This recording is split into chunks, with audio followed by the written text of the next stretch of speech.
Bismillahirrahmanirrahim. Dalam pertemuan pada hari ini, kita ingin membelik sedikit daripada firman Allah SWT dari surah Al-Falaq. A'udzu billahi minasyaitonir rajim. Bismillahirrahmanirrahim. Qul a'udzu birabbil falaq. Min syarri ma khalaq.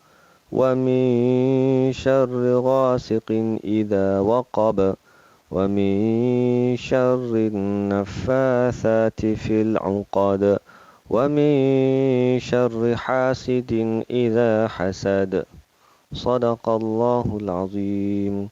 Katakanlah, aku berlindung kepada Tuhan yang menguasai subuh fajar dari kejahatan makhluk yang Dia ciptakan, dan dari kejahatan malam apabila telah gelap gulita, dan dari kejahatan perempuan-perempuan penyihir yang meniup pada tali-tali, dan dari kejahatan orang yang dengki apabila dia dengki.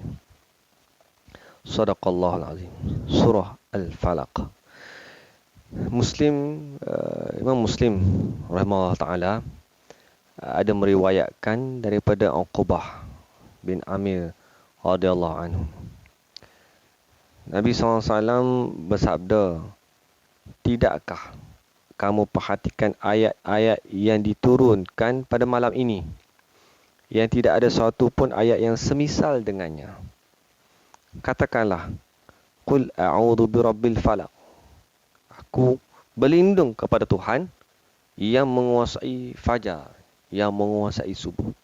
Dan katakanlah, Qul a'udzu birabbin nas. Aku berlindung kepada Tuhannya manusia, An-Nas. Hadis ini diriwayatkan oleh Ahmad, Tirmizi, Nasa'i rahimahullah taala, dan Tirmizi berkata hadis ini sahih. Imam Malik rahimahullah taala meriwayatkan dari Aisyah radhiyallahu anha bahawa dahulu bila Rasulullah SAW selalu bila merasa sakit, Nabi SAW baca dua surah ni, surah Al-Falaq dan surah An-Nas. Jadi satu petunjuk daripada Allah SWT, yang bila Nabi SAW sakit, selalu baca surah Al-Falaq dengan An-Nas untuk dirinya.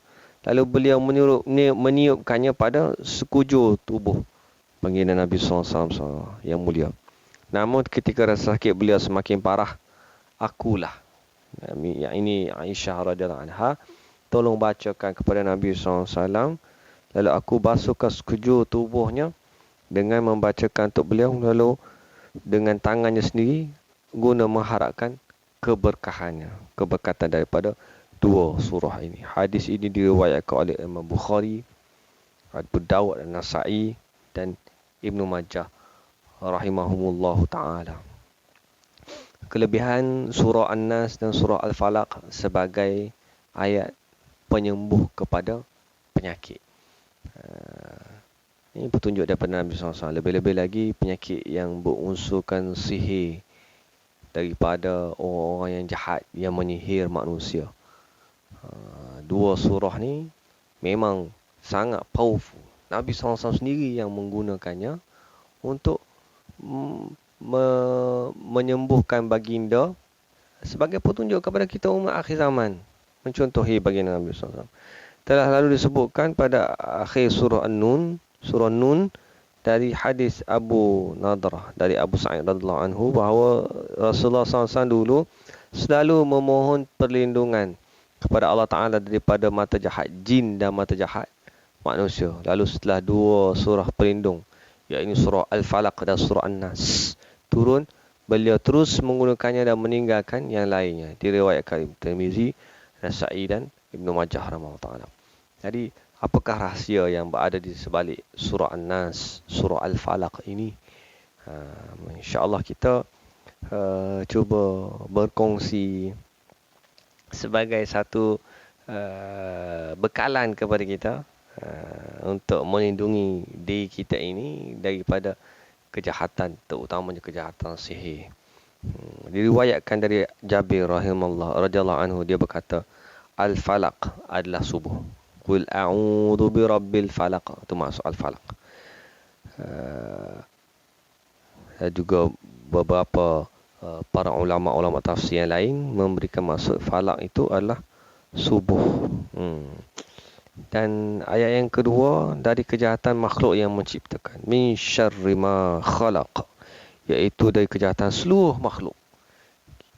Tidak ada yang melindungi kita melainkan Allah SWT. Qul a'udhu birabbil falaq. Min syarri ma khalaq. Selain daripada Allah, masih Allah adalah makhluk. Kita makhluk, saya makhluk, kamu makhluk. Semua yang ada di hadapan kita, yang kita tengok, semua ada makhluk Allah Ta'ala. Yang melindungi kita daripada kejahatan makhluk adalah Allah Ta'ala. Ini keyakinan kita. Min syarri ma khalaq. Termasuklah jin, iblis, syaitan, anak cucu cicit syaitan, jin dan iblis. Semua termasuk dalam makhluk Allah Ta'ala. Dan Allah Subhanahu Wa Ta'ala itulah yang melindungi kita. Wa min syarri ghasiqin idza waqab. Dari kejahatan malam apabila telah gelap gelita.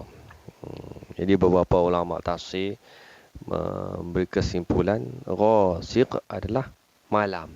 Ada juga pendapat ulama yang mengatakan ghasiq itu maksudnya bulan. Jadi bulan muncul pada waktu malam.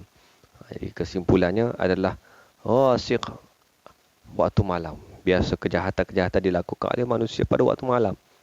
Tak nampak kan, orang melakukan zina pada waktu malam, orang mencuri pada waktu malam, tak nampak. Orang melakukan sihir pada waktu malam ketika orang sedang tidur. Jadi kita minta berlindung kepada Allah SWT min ghasiqin idza waqab. Apabila kejahatan malam apabila telah gelap gulita. Wa min syarrin naffatsati fil 'uqad. Dan dari kejahatan perempuan-perempuan penyihir yang meniup pada tali-talinya, pada simpulan-simpulan talinya. Mujahid, Kirmah, Al-Hasan, Qatadah, Dahak rahimahullah berkata maksudnya adalah para wanita penyihir.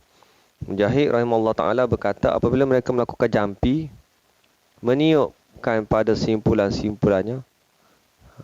Itu maksudnya. Ibn Jarir rahimahullah meriwayatkan dari Ibn Taus, dari ayahnya dia berkata tidak ada sesuatu pun yang lebih dekat daripada kesyirikan daripada jampi yang diucapkan untuk mengubati bisa ular dan orang-orang gila.